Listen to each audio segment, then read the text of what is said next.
In Cairo, a muezzin calls faithful Muslims to prayer.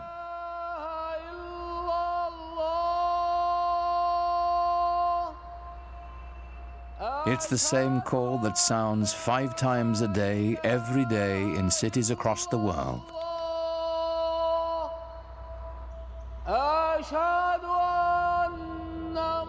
Nearly a quarter of the people on earth respond to it, bound together by the enduring spirit of Islam.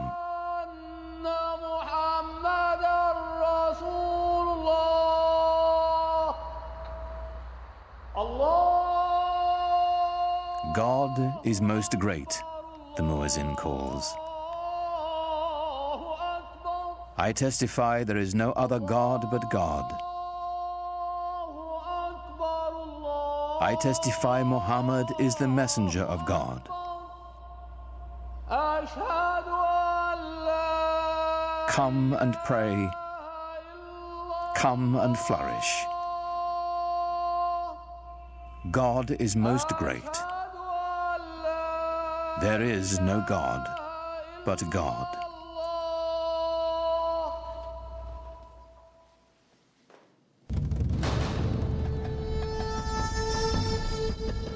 In the unfolding of history, Islamic civilization has been one of humanity's grandest achievements. A worldwide power founded simply on faith. A spiritual revolution that would shape the nations of 3 continents and launch an empire. For the West, much of the history of Islam has been obscured behind a veil of fear and misunderstanding. Yet Islam's hidden history is deeply and surprisingly interwoven with Western civilization. It was Muslim scholars who reclaimed the ancient wisdom of the Greeks, while Europe languished in the Dark Ages. It was they who sowed the seeds of the Renaissance, 600 years before the birth of Leonardo da Vinci.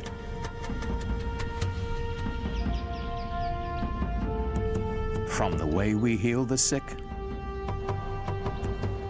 to the numerals we use for counting, cultures across the globe have been shaped by Islamic civilization. But all this began with the life of a single, ordinary man, and the profound message he proclaimed would change the world forever. His name was Muhammad.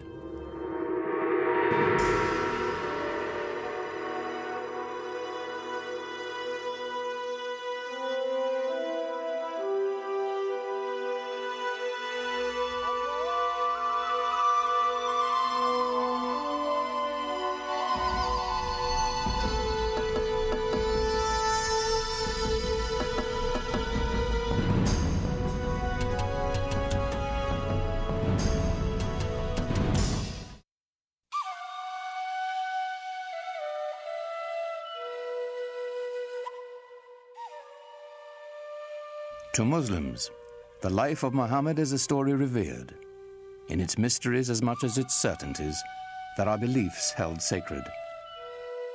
Whatever we can tell about the Prophet, of course, is screened through the filter of what has been preserved over the centuries and what people have wanted to preserve. And it's very difficult to pull out from all of these different sources that are very adoring and the ordinary human being that the person that he was.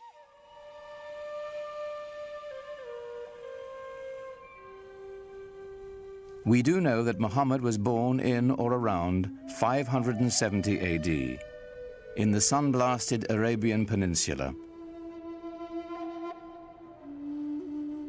a land of savage scarcity whose Bedouin tribes were locked in a constant state of tribal war.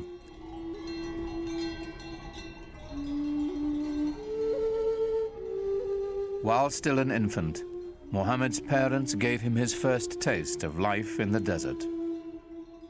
Muhammad was from a town, Mecca, but he was sent off to live with the Bedouin because the people, even in the town of Mecca, felt that the Bedouin were the holders of the deeper cultural Arab values.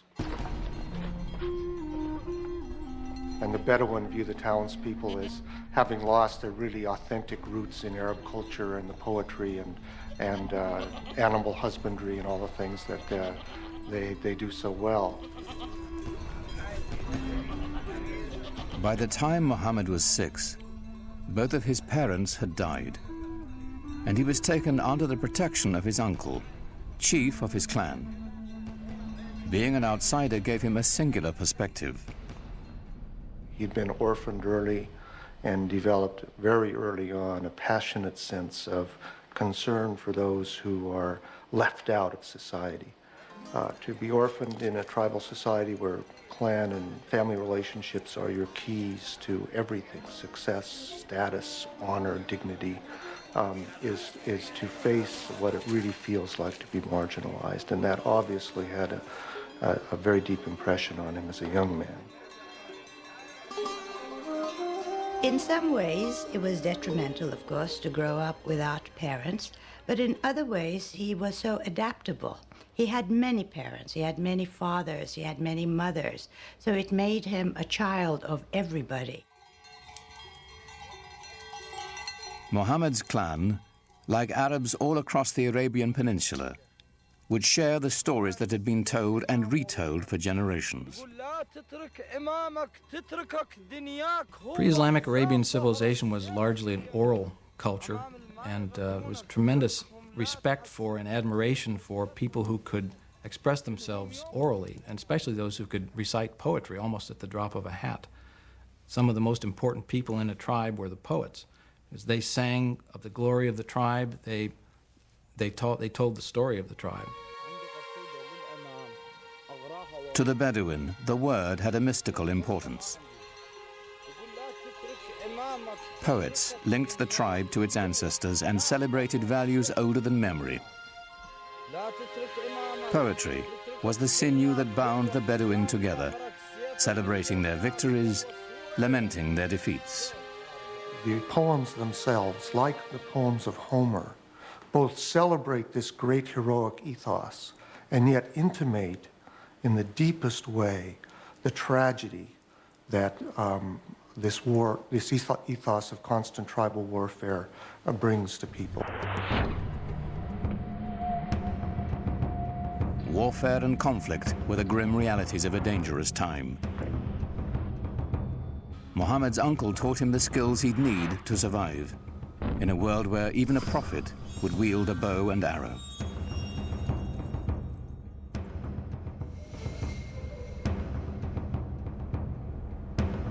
In a wilderness punished by the elements and bereft of water, rivalry over a single well could provoke a blood feud for generations. A real rivalry, real battles, and sometimes quite bloody. So the allegiance of individuals was to the family, immediately, and at a larger extent to the tribe. Without the tribe's protection, no one could endure. Scattered across the peninsula were countless factions, all embroiled in bitter struggles, each defending its precious grazing lands, trade routes, and most importantly, its wells. Well, you have to understand, and most of the lands are dry. And so water is something that's everyone always considers precious. For those of us in climates that are more heavily watered, it's difficult to understand the depth and the centrality of the symbol of water in societies that are desert and in which it only rains once or twice a year, and in which a little water makes the difference between life and death.